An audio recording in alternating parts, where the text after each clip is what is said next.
All right, so let's dissect the kit here and give you guys a quick tutorial on how to use and utilize your 50 caliber. I've given these to a lot of people, and a lot of people still have no idea how to use them. So let me do a little more advanced tutorial here, and yeah, it'll help you guys out a lot. Now remember, always remember to wear eye protection when you're shooting these guns, as they can cause ricochet, and you don't want to get caught with one of those or break any glass around your house or car. Okay. Also, it's very important that you practice with your revolver here, guys, because first of all, you want to make sure that it's working mechanically all the time. You want to have that oil running through the system and making sure it's cycling and running well. But most importantly, having a tool like this but not being very, very familiar with it basically renders the tool useless. You would not attempt to build a house without ever using a power drill, would you? Exactly. So you would never want to try to defend yourself or chase away some kind of predator like a coyote if you didn't familiarize yourself very well with this revolver here. And you're going to need to practice with this, guys. You're going to need to practice. Lots of practice shots, lots of practicing, so that you are very equipped mentally and physically to utilize this tool when it comes time.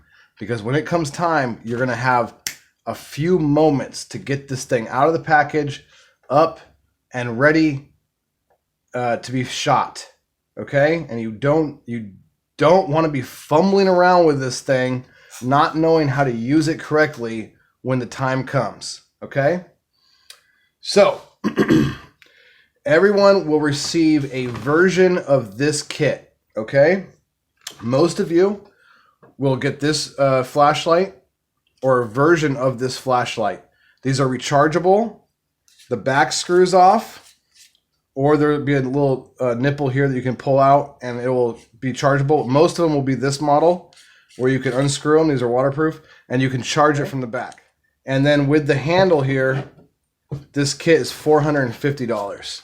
Okay, that's the final pricing. You got a light, you got a laser. Okay, so this combo is $400. This combo together is $450. Okay, now you'll get several CO2s. You will get nylon riot balls.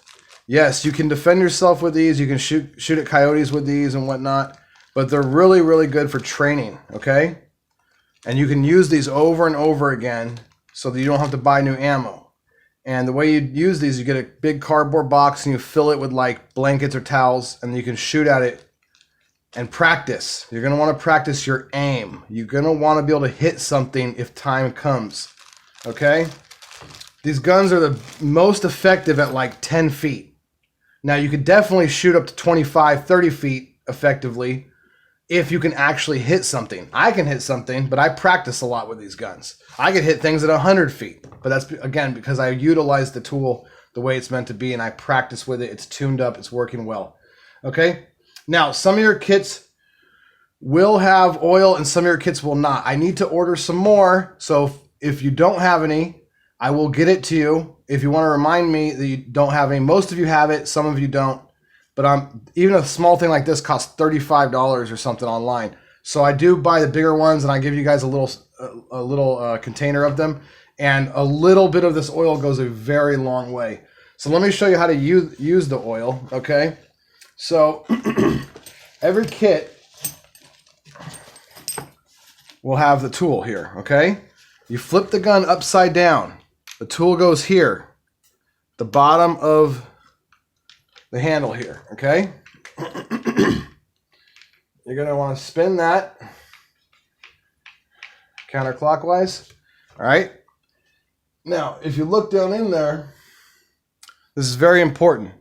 If you look way down in the cavity of the gun here, there's a slot for a flathead screwdriver, okay? Now, when you get a chance, you're going to want to stick a flathead screwdriver down in here and tighten that flathead up, because once in a while they do come loose, and that's a very expensive regulator disc part of the gun. Okay, so you're not going to want that thing falling out. Okay, but this one's been tightened and it's all good. And once it's tightened, they stay tightened for a good long time. So you just don't want to lose that piece inside there.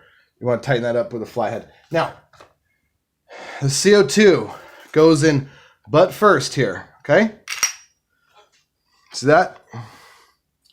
And then you take 1 drop or 2 drops of oil on the tip of the CO2. And you can even put a drop on the receiving bit here. Now, this goes back on the bottom. You're going to spin it until it stops. Don't crank it as hard as you can, but until it stops. That's all you need to do, until it stops. Pull this out. Okay, now, there is a dormant CO2 inside the handle right now.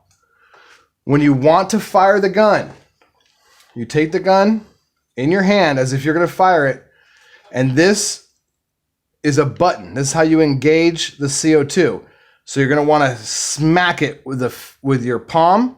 You can smack it with your knee or your hip, but you want to smack this really good. Smack it really hard. And right here is an indicator button.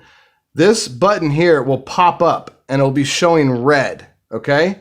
When it's showing red, that means there is gas live in the chamber and the gun will fire, okay? As long as it's cycling.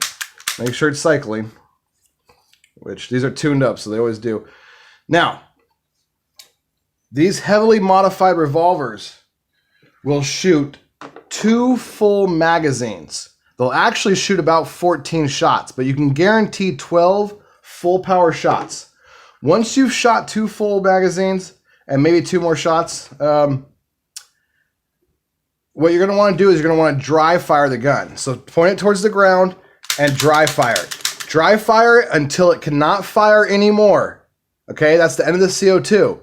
Once that's happened, you're going to want to press this button down back into the revolver.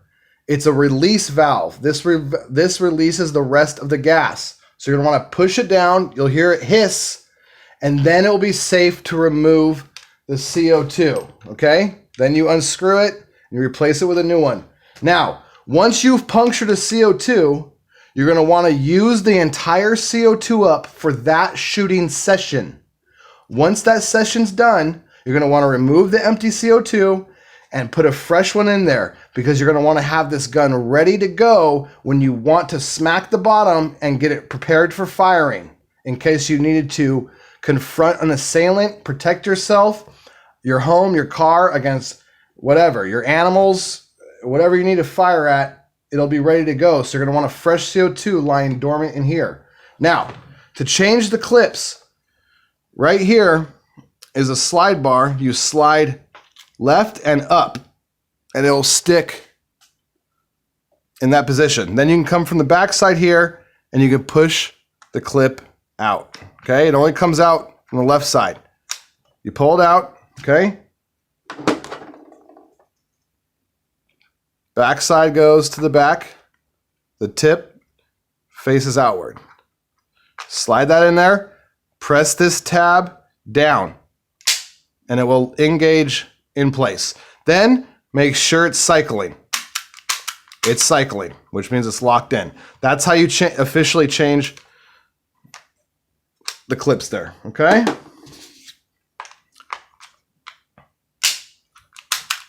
Now, this setup actually unscrews at the bottom. This is how you recharge this one. These are all the lights are rechargeable, okay, guys? So you never need any batteries. Let's see here. Different types of ammo.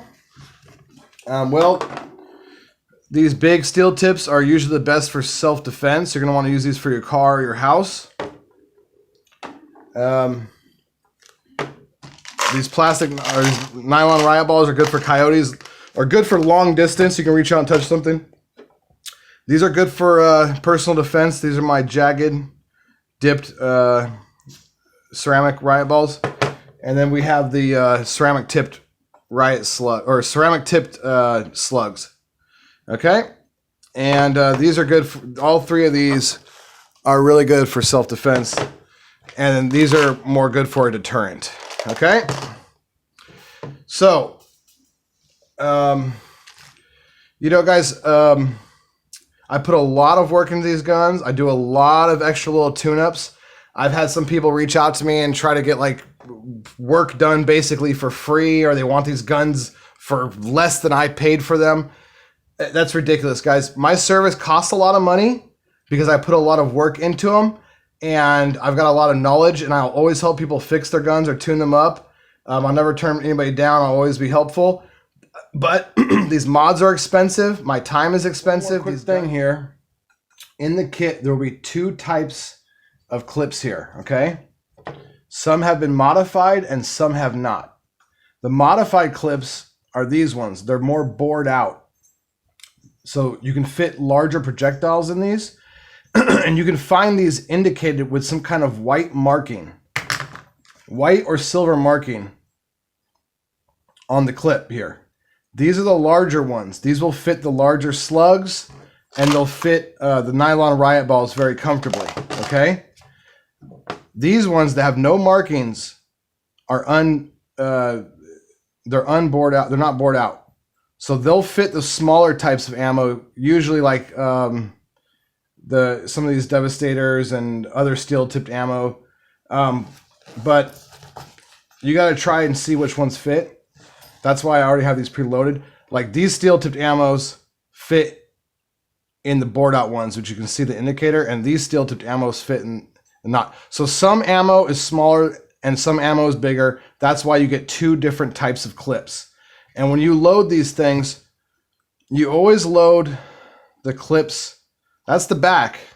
You always load them in from the front. And they have to sit in there well, and make sure that they're flush, because otherwise they will not cycle. Okay? Again, with these,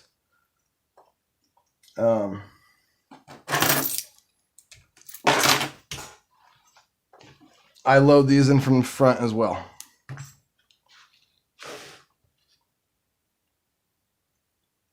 Okay? And again, make sure they should be flush here, and then nothing coming out the top here. So they fit nice and snug. These as well, they're flush here, and they're not protruding, so they'll cycle.